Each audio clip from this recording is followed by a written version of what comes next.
இந்த வீடியோல நம்ம ஒரு ஒரு இன்டெக்ரல் கொஸ்டின் பார்க்க போறோம்.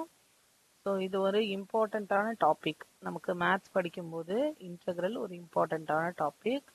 Evaluate integral of sine power 4x into dx.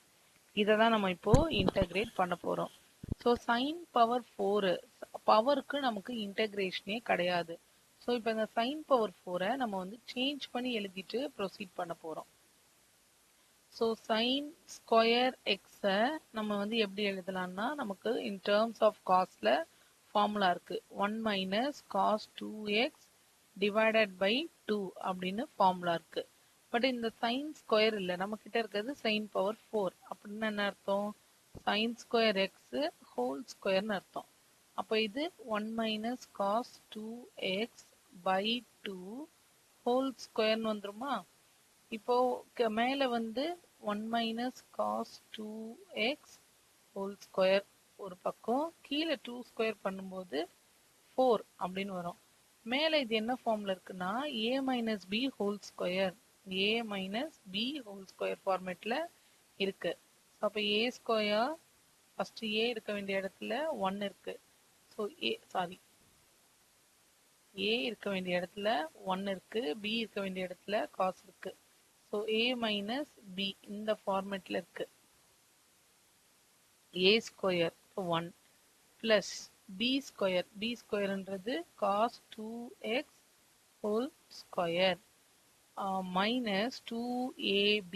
So 2abன்றது 2ab whole thing divided by 4. இப்போ இது எனக்கு கரெக்டா இருக்கா அப்படின்றத நான் ப்ரொசீட் பண்றேன். இப்போ சைன் பவர் 4 தான் நம்ம இப்படி எழுத போறோம். ஸோ ஃபர்ஸ்ட் இதை எழுதிட்டு அதுக்கப்புறமா பார்ப்போம். இதை வந்து i equal to integral of 1 plus cos square 2xன்னு எழுதலாம் இதை. So cos square 2x minus 2 cos 2x whole thing divided by 4. இப்போ இந்த 1/4ன்றது கான்ஸ்டன்ட் வெளியில வந்துடும். ஒரு 1/4 வெளில வந்ததுக்கு அப்புறம் இது 3 இன்டெக்ரலா பிரிக்க போறோம்.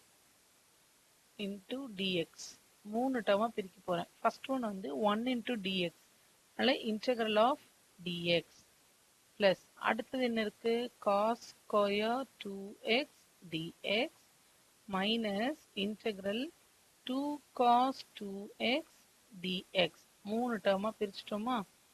இப்போ எனக்கு இதுல வந்து 3 நான் நம்பர் பண்றேன் சும்மா. 1 2 3. இந்த 1 and 3ல நமக்கு எந்த இஷ்யூவும் இல்லை. பட் இந்த 2ல வந்து பவர்ல இருக்கு, நமக்கு பவர்ல இருக்கக்கூடாது. ஸோ அகைன் அங்க சைன் ஸ்கொயர் எழுதின மாதிரி இப்போ நம்ம காஸ் ஸ்கொயர் எழுத போறோம். ஸோ காஸ் ஸ்கொயர் எக்ஸோட formula 1 plus cos 2x divided by 2. Sine square எக்ஸுக்கு நம்ம என்ன எழுதணும், 1 மைனஸ்ன்னு எழுதணுமா? அதே மாதிரி காஸ் ஸ்கொயர்னா 1 பிளஸ்.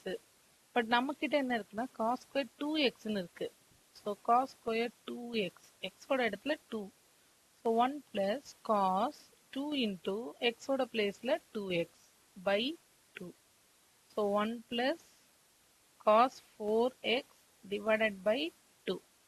இப்போ இதை கொண்டு போய் அங்க நடுவுல மட்டும் ரீப்ளேஸ் பண்ண போறேன். ஸோ i ஈக்குவல் டு 1/4 மொத்தமா வெளியில first one integral dx plus second one 1 plus cos square 2x தான் எப்படி எழுதுறோம், 1 plus cos 4x divided by 2 into dx minus integral 2 cos 2x dx. இப்போ அந்த செகண்டை நம்ம திருப்பி 2 டேர்மா கூட பிரிச்சுக்கலாம். 1/4 வெளியில இருக்கு, இன்டெக்ரல் dx ஒரு டேர்ம் பிளஸ் இன்டெக்ரல் அந்த 1/2 வந்து அப்படியே கூட வச்சுக்கலாம். ஸோ 1/2 dx ஒரு டேர்மாகவும் பிளஸ் காஸ் 4x பை 2 இன்னொரு டேர்மாகவும் ஸ்ப்ளிட் பண்ணிக்கிட்டோம். 2 காஸ் 2x dx. இப்போ இதை இன்டகிரேட் பண்ணலாம். 1/4 இன்டெக்ரல் ஆஃப் dxன்றது x பிளஸ் 1/2 dxனா 1/2 கான்ஸ்டன்ட், இன்டெக்ரல் dxன்றது x. So 1/2 into x plus cos 4x integrate பண்ணா sin 4x divided by coefficient of x 4 இங்க. ஸோ 4 இன்ட்டு ஏற்கனவே இருந்த 2 மைனஸ் 2 இன்ட்டு காஸை இன்டகிரேட் பண்ணா சைன் 2x டிவைடட் பை 2. இப்போ இதை சிம்பிளிஃபை பண்ணிக்கலாம்.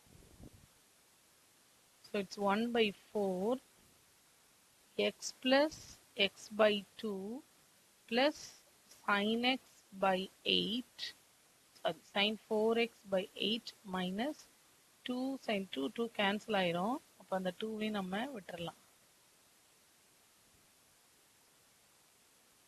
So sin 2x. இப்போ இந்த x plus x by 2 மட்டும் சிம்பிளிஃபை பண்ணிக்கிட்டா 1 by 4 2x plus xன்றது 3x by 2 plus மீதி எதுவுமே ஒன்றும் பண்ண முடியாது. sin 4x by 8 minus sin 2x plus constant.